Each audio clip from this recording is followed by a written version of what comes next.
Hey there everybody, my name is Kat Bowser. I'm your resident fantasy therapist. Welcome back to my channel. Those of you here for the first time, welcome. My name is Kat Bowser. I'm a licensed therapist. I'm also a writer working on my first books for publication. And on my channel, I like to talk about what I consider to be the heart of writing, and that's the characters. And the heart of the characters lies in their psychology. So that's the angle I like to take with most of the things I talk about on my channel.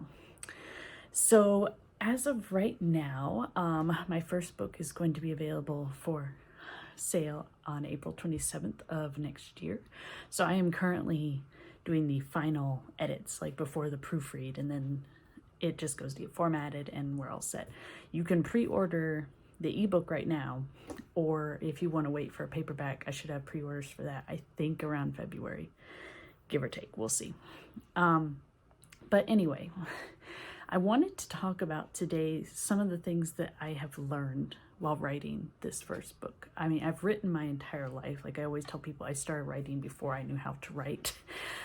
And I've learned a lot writing this first book. So I kind of wanted to share with you guys some insights that I obtained, and maybe they can help you out too.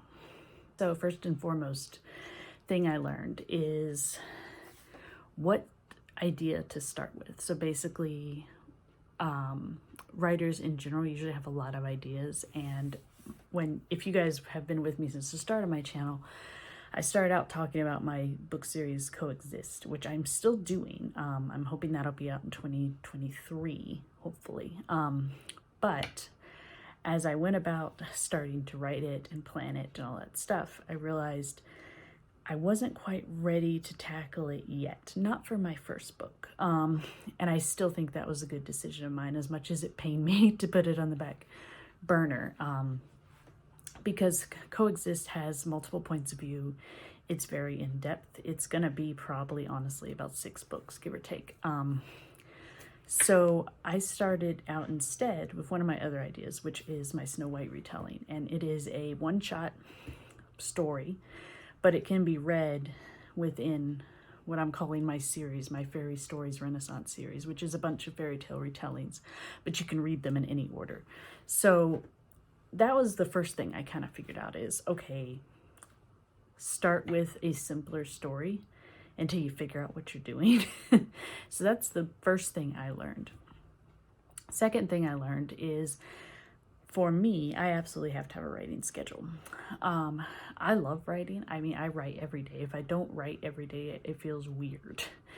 But I didn't necessarily have a planned schedule for how much I was going to write or when I was going to write. And that slowed down my writing process substantially. This book took me, I think, about a year from idea to almost finished product right now. But now that I've started working on the next couple of books, it's much faster and it's much more, I guess, organized. Partially because I have a writing schedule. I have a word goal. Do I always meet it? No, but most of the time I meet it. And that has really stepped up my process. It's really made things easier. So that, I think, would be the second big thing that I've learned doing this book. Third thing I've learned, there is a time to edit and there's a time to let comments sink in. So I'm one of those people, as soon as I got edits back from my beta readers and from my editors, I wanted to jump right in, and I was struggling. I was trying to, and it just was not working. So my husband, bless him, told me, he said, you just got their feedback. You're still thinking about it. You're still looking over it in your head. You're still considering everything they've said. Let it sit for a day or two. And so that's what I did. And he was right.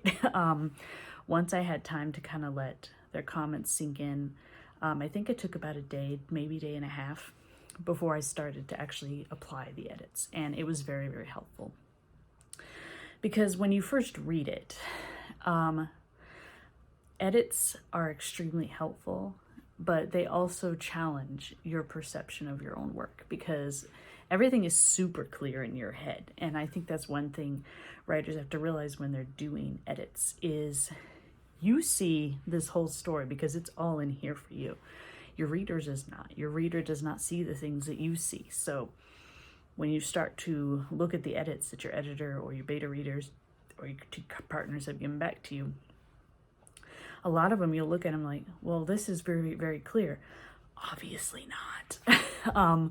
That was the big realization for me, is obviously not. Some of these things were crystal clear to me, but they weren't coming through in the story.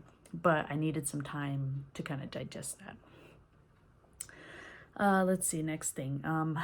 I figured out that I don't necessarily do character bios. I know some people have a big old list of, all the information you need to know about the character.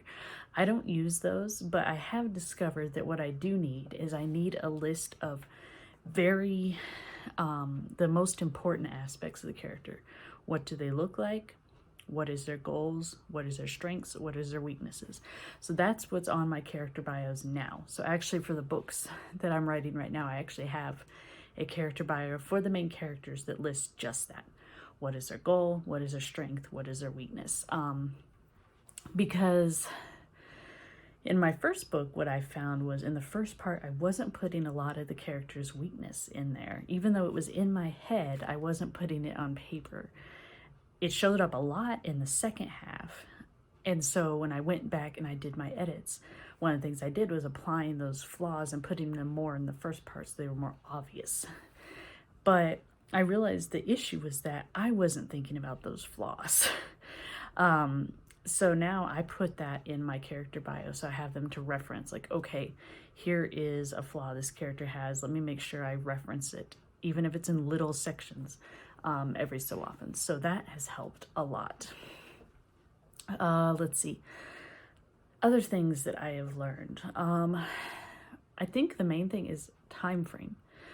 Writing your first book, you're going to figure out about how long it takes you. Like I said, my writing process has sped up now that I know what I'm doing in terms of, creating a novel for publication. But I figured out, okay, I need about this long for edits. I need about this long to apply beta edits. I need this long, that kind of thing. And in some cases it was longer than I thought. In some cases it was shorter. Like, for example, when I do self-edits, I can do a round of self-edits at about 2 weeks for a 90,000 word novel, which I believe is pretty fast. But when I'm applying edits from like my editor or my beta, that takes about a month, give or take, depending on how much information I get back. So I think that is something important, and it helps you to plan your future books, because now you have a better idea of, okay, I need to allow this long for this long for this long for this. Other thing, learning my crutch words, because every writer has them.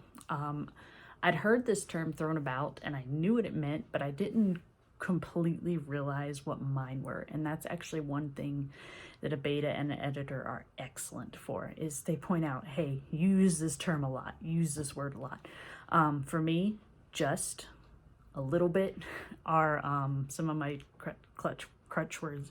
I have some others too, but those are the main ones. I think I went through and I also deleted like something like 1,000 instances of the from my book, or that.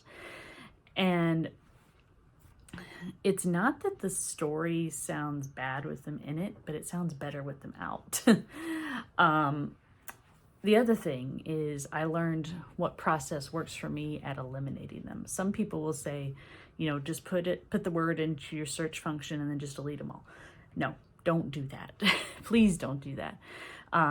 Because what I found is I went through each instance word by word. It was a pain in the ass, but I went through each instance word by word, because sometimes you need sometimes you need a just. It doesn't happen very often, but it is there. And if I had gone through and just told the Word document, just delete all these instances, I would have a lot of sentences that didn't make any damn sense. So as tedious as it is, the search function is great for finding the crutch words, but then you need to go through individually and decide, okay, do I need to take it out, or is this one instance where I need to keep it? Let's see.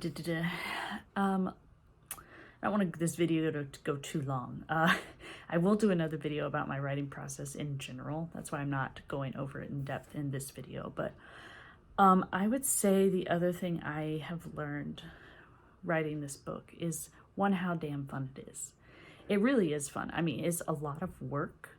I'm not going to pretend it's not, but it is so satisfying when you look back at just the first draft that you wrote, and then you look at the nearly polished one that you're going to release to the world. And it's exciting, and I'm just thrilled about it. I can't wait for you guys to read my Snow White story. I will release a few videos just giving you guys a little insight into characters and stuff, because I know I did a lot of characters on my Coexist series, which, like I said, I'm still going to do, but it's not going to come first. So I'll probably start releasing a few videos telling you guys a little bit about the characters in my Snow White story so you can get to know them.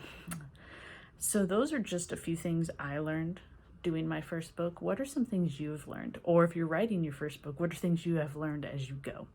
I would love to hear about them. As always, if you guys have any comments or suggestions, please leave them below. I'll get them as soon as I can. I'm going to try to get back my regular schedule of 2 videos a week, but that might take a little bit of time because my husband still has 2 more surgeries coming up, but we will get through them. And if you don't want to miss when I upload, make sure you subscribe and ring that bell so you get notified whenever a new video is up. And until next time, stay safe, guys. Have a good one.